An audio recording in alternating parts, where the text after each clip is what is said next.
There's a TV series I enjoy called Succession about the Roy family. They are sort of, I think, based on the Murdoch family of News Corp. But there's a line that Logan Roy uttered a couple of weeks ago. He's the patriarch of the family, and he told his warring, emotional, train wreck kids, "I love you, but you're not serious people." And it was a scathing indictment about the lack of seriousness of the Roy adult children who are going to be the heirs apparent to Logan Roy. I keep thinking about that line when I look at Democrats in 2023. These are not serious people. I just saw I saw a video clip just seconds ago, and I'm going to have my producer dive into what this is about. But pure theatrics on the part of one of those two black lawmakers who had been expelled from the state legislature. Now he's walking into session carrying what looks like a baby casket in his arms. Now, if I had to guess, I'm going to guess he's carrying that as some theatrical prop to represent, I don't know, the children that Republicans are murdering or something. Who knows what these are not serious people. They're just not. Jerry Nadler's not a serious guy. He's been in Democrat politics in New York City for 100 years. A little guy, little man that thinks he's effective when holding a hearing on hate crimes and violence in New York City. There is a wave of anti-Semitic crime in New York. Jews are being targeted. Asians are targeted. White people are targeted. Black people are targeted. There's crime running amok in cities like New York. So they had a House Judiciary Committee hearing in New York City, right? And it was supposed to be about crime in New York. Listen to this is what they call a field hearing. The House Judiciary Committee goes to New York City to try to tackle the problem of crime. Listen to how the Democrat, Jerry Nadler, gets laughed at and mocked for bringing up Donald Trump and Jim Jordan and Alvin Bragg.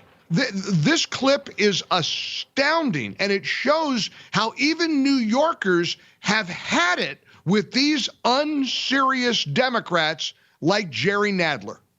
Let me be very clear. We are here today in Lower Manhattan for one reason and one reason only.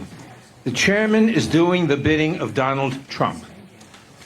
Committee Republicans designed this hearing to intimidate and deter the duly elected district attorney of Manhattan from doing the work his constituents elected him to do. Now, they're laughing at him, and of course they should laugh at him. He's not a serious person. Instead of focusing on crime in New York, they want a bellyache about Donald Trump and Jim Jordan and Alvin Bragg. Now listen to this. The father of a victim of an anti-Semitic hate crime, a guy named Barry Borgen, had the rare opportunity to tell this clown, Jerry Nadler, off to his face.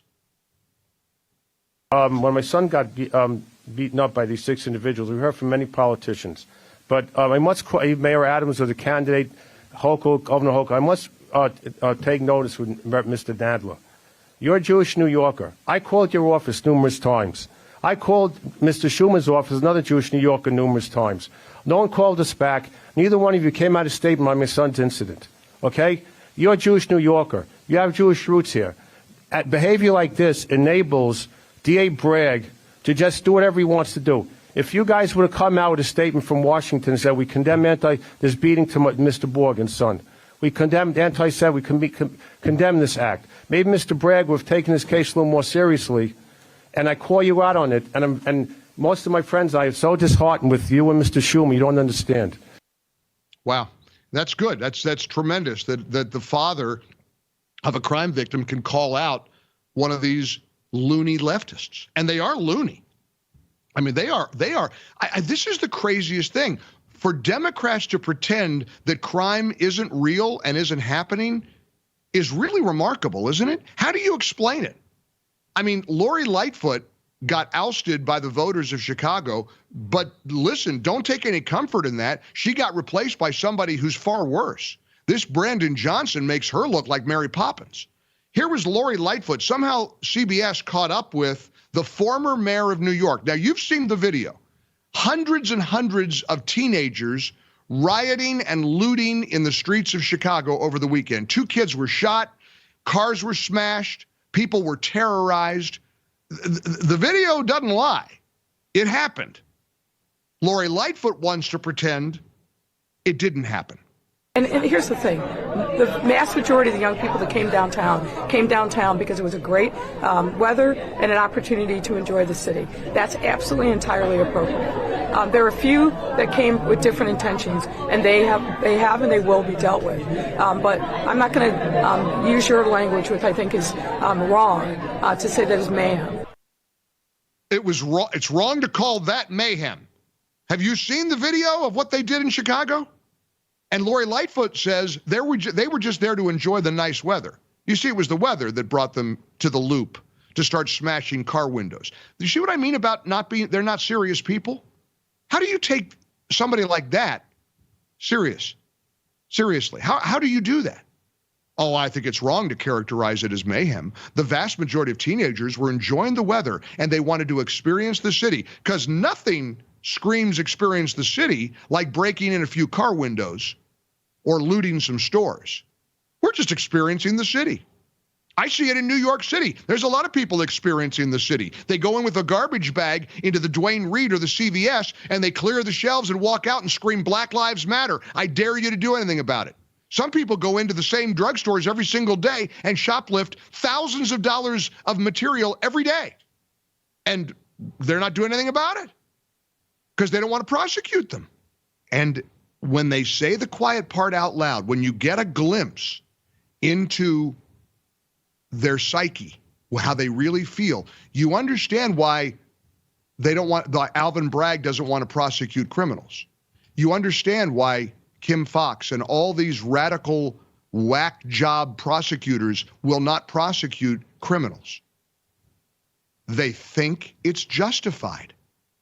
These are just desperate people who are desperate measures call for desperate acts. And you can't blame people for assaulting Jews. Hey, if a white guy gets thrown down a flight of steps at the subway, he was probably thrown down the steps by somebody who's desperate because corporations are taking too much money from him. If a Jew is assaulted viciously and brutally, if somebody is slaughtered in the streets of New York, it was probably committed by an act of desperation. That's all. We got to listen to Brandon. Again, doesn't that blow your mind? Chicago. You got to give up on Chicago. You really do. I hate it.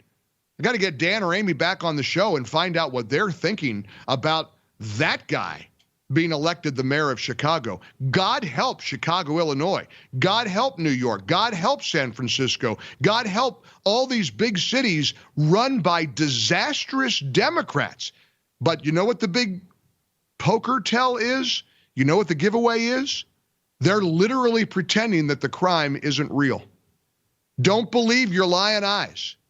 They're so embarrassed by their failed leadership, they're acting like the crime that we're all witnessing isn't really happening. Oh boy, 1-800-655-MIKE. Listen, here's a text from North Carolina on the MyPillow text line. So what happens when conservatives start acting out of desperation? Oh yeah, they lock every one of us up.